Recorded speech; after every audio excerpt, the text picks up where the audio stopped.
See these pretty little rings? I'm gonna teach you how to make them.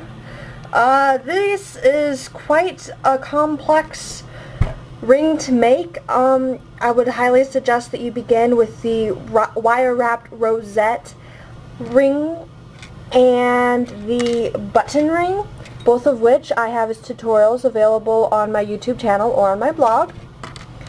You can see I have still not mastered it. Look at that. This pink and green one's a little wonky, which is a pity because I thought it'd be really pretty.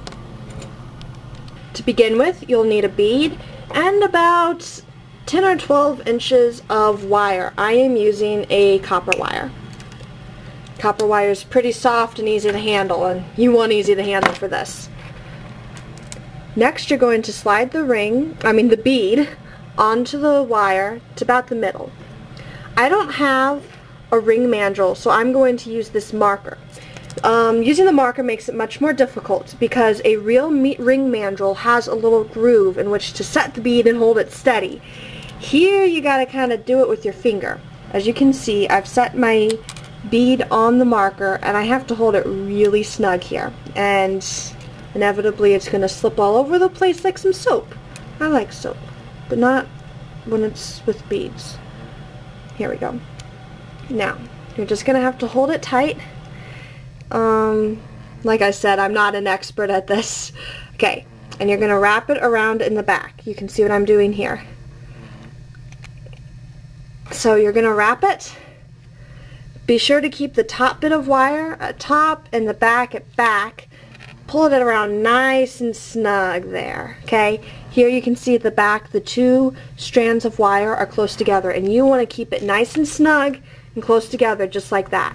Your next step is going to be to wrap the wire around the bead while holding the ring tight. It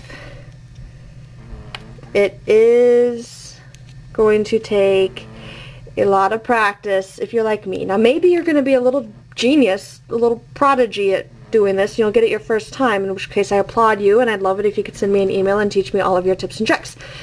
You're just going to basically keep wrapping around. What I like to do is an over-under pattern. So I'm twisting, and unlike the other rings where I would always twist in the same direction, I am twisting these in opposite directions. Now it might be helpful to push. Oh my goodness, that's not working. The ring got really big. Look, it slides off the end of this. This is huge and it's wonky. Let me try over. Alright, right now I'm basically just wrapping the wire. Had a bit of a mishap earlier and had to take it apart and start over. And I figured out my problem was that I was twisting in opposite directions when really would have been best if I just twisted in one direction. And you were going to kind of want to do an over-under thing with the wire. And you'll want to wrap outside of the bead one time, and then the next time you want to come in really close.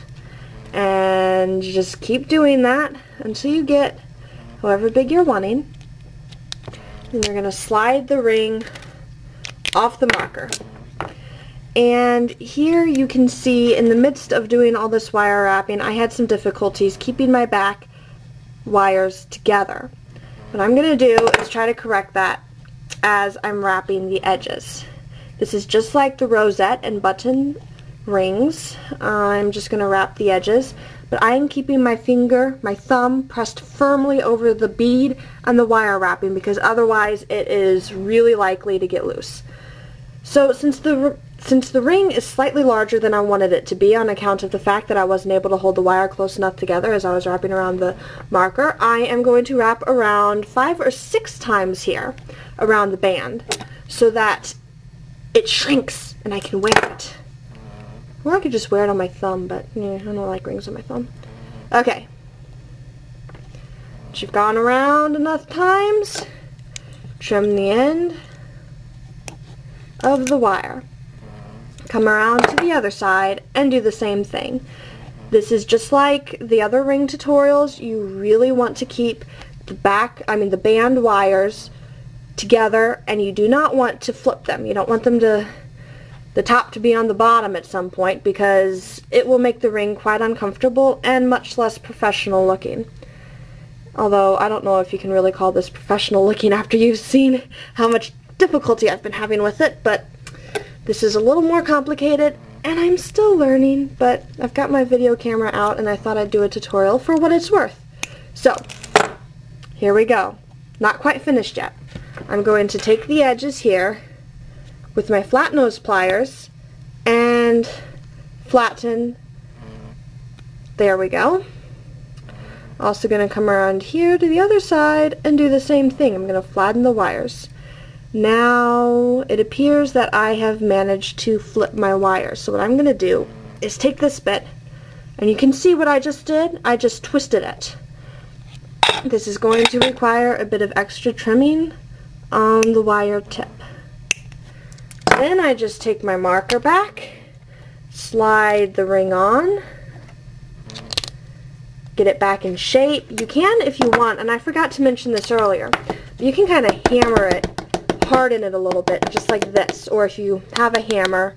On a real ring mandrel you can use a real hammer, and you can hammer the wire flat.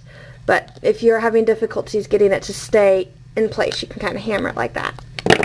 Alright, and take it off. And you have yourself a beautiful wire-wrapped ring. There you go. Mine's not perfect, as I said. I am still learning. I would love it if you use any of my tutorials to leave me a comment here on my YouTube channel or on my blog, where you're more likely to see this tutorial video thing. Man, I'm just going off in a circle now, ranting. How about this for a lame ending for the video? The end! Now it's actually the end. The end. I hope you enjoyed